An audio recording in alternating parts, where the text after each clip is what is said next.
নেত্রকোনার ধানের মোকামগুলোতে জমে উঠেছে ধানের বেচাকিনা। বিশেষ করে এখন বাজারগুলোতে যে ধানের কেনা বেচা হচ্ছে সেই ধানগুলো মূলত আমন মৌসুমের ধান।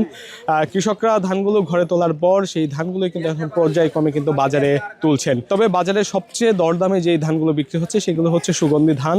এই সুগন্ধি ধানের বাজারে কিন্তু এবছর সর্বোচ্চ বাজার যাচ্ছে এমনটাই কিন্তু বলছেন ব্যবসায়ীরা। ব্যবসায়ীদের সাথে কথা বলেছিলাম, তারা যেমনটা জানিয়েছেন যে আজকের বাজারে কিন্তু সুগন্ধি বিধান 34 থেকে শুরু করে সুগন্ধি যে অন্যান্য যে ধানগুলো রয়েছে সেই ধানগুলো কিন্তু 2800 থেকে 2700 টাকার মধ্যেই কিন্তু বিক্রি হচ্ছে। এছাড়া অন্যান্য যে ধানগুলো রয়েছে সেই ধানগুলোর মধ্যে পাইজাম ধান বিক্রি হচ্ছে 1500 টাকা। এছাড়াও রঞ্জিত, স্বর্ণা এই ধানগুলো বিক্রি হচ্ছে 1300 থেকে 1350 টাকা এবং মোটা যে ধানগুলো রয়েছে হাইব্রিড সেই ধানগুলো কিন্তু বিক্রি হচ্ছে 1200 থেকে 1210 টাকার মধ্যে।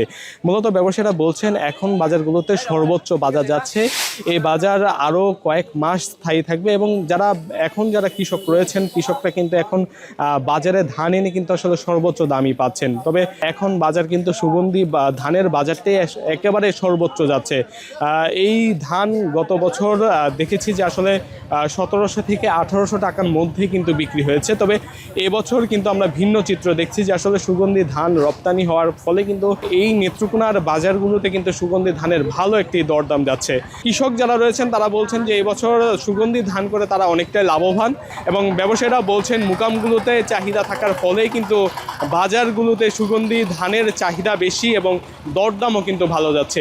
তো এই ছিল আমার কাছে নেত্রকোনা থেকে ধানের বেচা কেনার সর্বশেষ।